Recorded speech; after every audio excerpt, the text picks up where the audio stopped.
샬롬 할렐루야. 데살로니가 전서 5장 23절. 평강의 하나님이 친히 너희를 온전히 거룩하게 하시고 또 너희의 온 영과 혼과 몸이 우리 주 예수 그리스도께서 강림하실 때에 흠없게 보존되기를 원하노라. 아멘. 사람이 태어나 성장하는 과정에서 사람의 본분을 쫓아 행하기 위해서 필요한 것들이 있지요. 하나님께서 사람을 지으신 이유를 알아서 사람의 본분을 쫓아 살아가야 합니다. 어떤 사람은 자신의 도리와 본분을 잘 지켜나가지만 그렇지 못한 사람들도 많은데 이는 사람마다 양심의 차이가 있기 때문입니다. 스스로 선한 양심을 만들어 온 사람은 이것이 사람의 도리다 라고 깨달아 쉽게 도리를 쫓아갈 능력이 있지만 그렇지 못한 만큼 정욕과 본능을 쫓아가려는 욕구가 더 강해지므로 사람의 도리를 쫓아가는 것이 어렵게 느껴지는 것입니다. 우리가 신앙생활을 할 때에도 선한 양심의 소리를 쫓아 살아온 사람은 쉽게 진리로 변화되지만 그렇지 못한 사람은 변화의 속도가 그만큼 더딘 경우가 많이 생깁니다. 이렇게 양심이 사람마다 다르게 형성되는 것은 여러 가지 요인들이 서로 다르게 적용하기 때문이지요. 어떤 부모에게서 태어났는지, 어떤 환경에서 자랐는지, 또 선한 양심을 만들기 위해 얼마나 노력했는지에 따라서 각자의 양심이 다르게 만들어지는 것입니다. 제 성장, 태어나서 그 환경, 에는 말씀을 드린 것이 있었고요. 99년 10월 30일 날 그 여러 가지 제 삶에 완전히 태어나서부터 그 모든 걸 다 뒤집어 가지고 하나님께서 하실 때 그런 거를 저 미처 저는 이제 모르잖아요. 저는 그냥 세월에 따라 흘러갔잖아요. 근데 그걸 바라보는 하나님이 계시죠. 그래서 하나님께서 이제 선한 사람의 도리를 쫓아서 선한 양심을 가질 수 있게끔 여러 가지 환경을 이제 그런 환경이지만 그런 이제 그 술집 하는 그런 환경 섹시 두고 하는 술집이고 여전 니나노에다가 막걸리에다가 막 그런 환경이지만 거기서 벗어날 수 있는 선한 양심을 가질 수 있는 그런 대목들이 있었어요. 그걸 하나님께서 알려주신 거 다시 한번 제가 말씀드리겠습니다. 일단 교과서, 학교 초등학교 가면 교과서가 있잖아요. 거기서 어떤 것을 했을 때 마음에 명심을 한 부분이 있어요. 그거는 여우하고 두루미였던가요? 서로 대접하는 거 있잖아요. 그 뭐 이제 처음에 누구부터 시작을 했나 모르겠네. 그 여우 두루미였나? 두루미가 이제 여우를 초대하고 와서 호리병에다가 음식을 줬잖아요. 두루미 저는 먹고 여우는 못 먹었잖아요. 다음에 여우가 이제 오라고 해가지고 이제 접시에다 주니까 여우는 먹고 두루미는 못 먹었잖아요. 그와 같은. 그래서 이것도 역시 대접받고자 한다. 대접하라. 그 말씀에 여기서 이렇게 하면 안 되는 거구나. 상대 원한 그런 걸 깨우쳤고 또한 깨우침은 무엇이냐면은 썩은 사과 있죠. 분명히 황소였나? 이제 어떤 소 하나를 가지고 팔러 나갔는데 바꿔가지고 썩은 사과를 바꿨잖아요. 썩은 사과를 바꾸니까 두 사람이 이걸 내기를 했잖아요. 그래서 이제 그 마나님이 뭐라고 할 것인가. 근데 썩은 사과를 갖고 가서 그 이제 할아버지가 할머니한테 자초지정을 얘기한 거지. 이랬더니 했더니 그 이제 할머니가 뭐 이제 이렇게 좋게 반응하는 그런 부분이 있었잖아요. 그래서 부자가 되는 그런 것이 있었고 그런 것들을 양식 삼았다는 거죠. 배웠을 때 선한 거니까 그것을 마음에 새겼고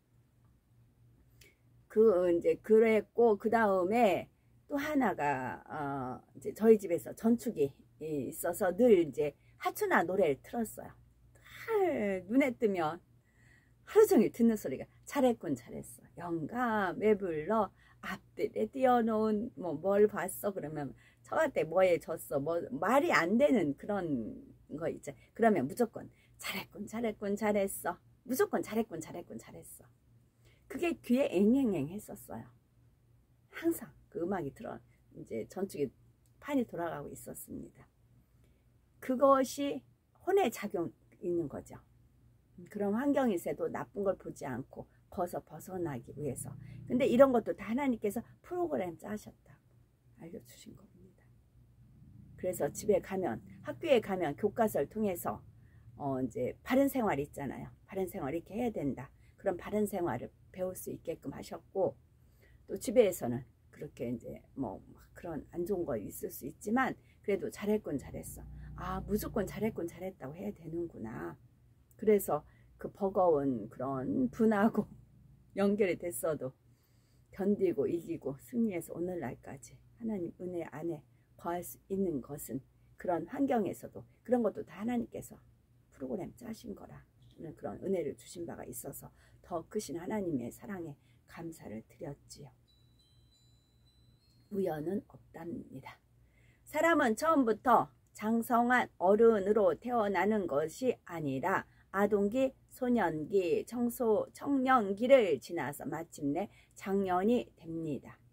이러한 사람의 성장 단계에는 질서에 따라 겪어야 하는 과정이 있으므로 각각의 나이에 따라 정신적으로나 육체적으로 적절한 체험과 훈련을 겪어야 제대로 성장할 수가 있습니다. 그러므로 젖먹이 어린 아이에게는 소년기의 체험을 시킬 수 없고 소년이 장년과 같은 교육을 받을 수도 없습니다. 반면에 유아기에 습득했어야 할 것을 습득하지 못하고 시간이 흘러 청년이 되었을 때 유아기의 체험을 얻는다는 것도 쉬운 일이 아니지요. 이처럼 사람의 성장 단계 속에서 정신과 육체의 각 분야가 발달하는 시기가 정해져 있는데 간단하게 세 단계로 분류합니다. 첫 번째는 보는 단계입니다.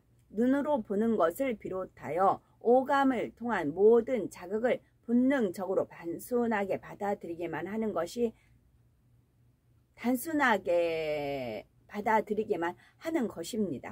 갓난 아이들을 보면 자극이 올 때 그 자극에 대해 무엇을 느끼거나 생각하여 반응을 보이는 것이 아니라 단순히 반사적으로 반응해 나갈 뿐입니다.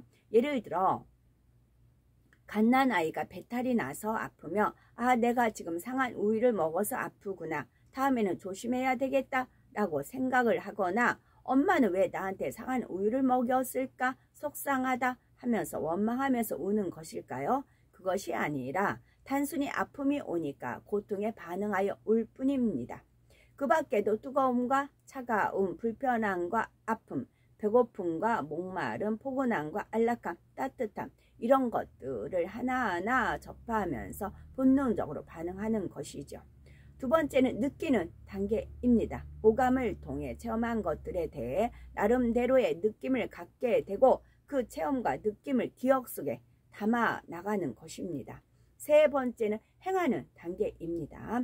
보고 듣고 체험하며 느낀 것을 기반으로 생각과 의지를 동원하여 여러 가지 일들을 결정하고 행해 나가는 것이죠.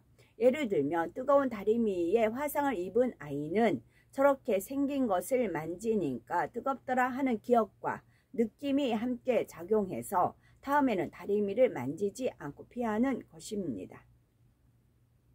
그런데 이러한 성장 단계들이 정확하게 구분되는 것은 아닙니다. 느끼는 단계에서도 볼 수 있고 행하는 단계에서도 보고 느낄 수가 있는 것이지요. 각각의 단계 속에서 어떻게 보고 느끼며 행하는가를 결정하게 되므로 사람의 성장 과정에 맞게 보고 느끼고 행해야 할 것을 해당되는 시기에 반드시 체험해야 한다는 거죠. 사람이 성장 과정에서 마땅히 거쳐야 할 단계를 거치지 않고 비정상적으로 건너뛰어 버리는 경우가 있습니다. 보는 단계에서 마땅히 보고 체험할 것을 못했다거나 느끼는 단계에서 느끼지 못하고 성장한 경우 어른이 되었다 해도 문제점이 발생하게 됩니다. 즉 사람이 보편적으로 갖추어야 할 지적인 능력, 육체적인 능력 등이 결여되거나 정서적으로 일반적인 사람들과 동떨어진 감정 상태를 갖게 되기도 하는데 이런 것들을 통틀어 육체의 결여라고 합니다. 예를 들어 어머니의 사랑 가운데 섬세하게 보살핌을 받으며 자랐어야 할 나이에 그러지 못한 사람들은 정서적으로 신경질적이고 불안정한 경우가 많습니다. 불우한 환경에서 학대받으며 자란 사람들은 나중에 생명체를 학대한다거나 자기 스스로를 학대하기도 하죠. 또한 또래의 친구들과 함께 자라면서 사회성을 키워 나가야 하는데 과잉 보호를 받아 적절한 체험을 하지 못한 사람은 인간관계가 원만하지 못한 경우가 많습니다. 자기중심적인 사고나 이기적인 심성으로 굳어져 다른 사람들로부터 따돌림을 받는 사람이 되거나 사회생활에 적응할 능력이 떨어지는 것입니다. 그러나 과잉 사랑으로 인해서 부모님이 오냐오냐 하면서 키운 아이는 유약하고 의존적인 성품을 형성하여 스스로 해야 하는 일도 누가 대신 해주기를 바라게 되지요. 이렇게 자라면서 육체의 결여가 생긴 사람들은 세상에서 성공하거나 인정받기도 힘들지요. 조금만 피곤하고 힘들어도 쉽게 지각하고 결석하는 일이 잦으며 자신을 속이고 해치려는 악한 사람들을 만나도 대처할 능력이 없습니다. 이처럼 육체의 결여가 있는 사람은 스스로 자신의 부족함을 느끼게 되므로 범사에 자신감이 없어지고 담대함이 사라질 뿐만이 아니라 인생에 심각한 결과를 초래할 수가 있습니다. 또 어릴 때에는 남보다 뛰어났던 아이들이 성장하면서 육체의 결여가 생겨서 뛰어난 자질을 잃어버리는 안타까운 경우도 있지요. 사람이 보는 단계, 느끼는 단계, 행하는 단계를 정상적으로 밟아왔을 때는 그만큼 옳고 그름에 따라서 자신을 다스릴 수 있는 힘이 있지만 육체의 결여가 생긴 사람은 그만큼 영으로 들어가는 데 지장이 있습니다. 육체의 결여가 있는 만큼 사단의 역사를 받게 되니 영을 이루기 위해서 행해야 할 일을 못하기 때문입니다. 예를 들어서 기도를 해야 한다는 것을 알아도 자신을 잘 다스리며 만들어 온 사람은 몇 시에 기도하러 가야지 하고 마음을 먹는 즉시 그대로 행하게 됩니다. 또한 부르짖어 기도하면서 마음을 모으려고 하면 쉽게 마음이 모아져서 깊은 영의 기도를 할 수가 있습니다.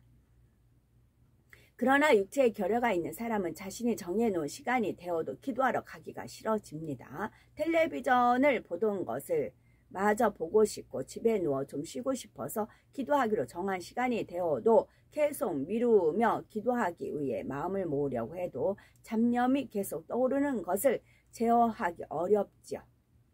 그 외에도 말씀대로 순종하는 것이 육체의 결여가 없는 사람은 비교적 쉽습니다. 미워하지 말라, 교만하지 말라, 낙심하지 말라, 사랑하라, 겸손하라, 기뻐하고 감사하라 하면 바로 순종을 하니 속히 영으로 들어갑니다. 반면에 육체의 결여가 있는 사람들은 구습대로 편하게 살고 싶어 하기 때문에 아멘 하는 것이 힘들게 느껴지는 것입니다.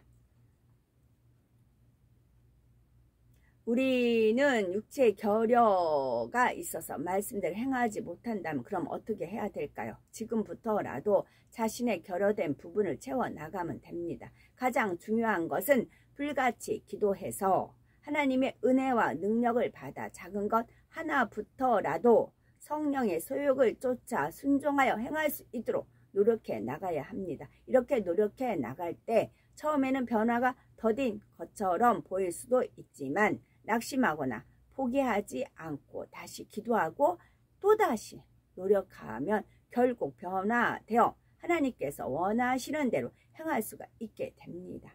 예를 들어서 학생들이 성적을 올리기 위해서는 특별히 어느 과목이 약한지를 알아서 약한 과목들을 집중적으로 공략을 해야 하지요. 점수가 떨어지는 과목을 잘하는 과목만 올려놓으면 전체 등수도 올라가는 것입니다. 영적으로도 자신이 결여된 부분을 발견했으면 그 부분을 하나님의 능력으로 온전하게 함으로 영으로 온영으로 들어갈 수가 있는 지름길을 얻을 수가 있습니다. 따라서 자신의 세미한 부분까지라도 발견하여 영의 주도적인 흐름을 타고 신속히 영으로 온영으로 들어가야 된다는 말씀이겠지요. 아멘.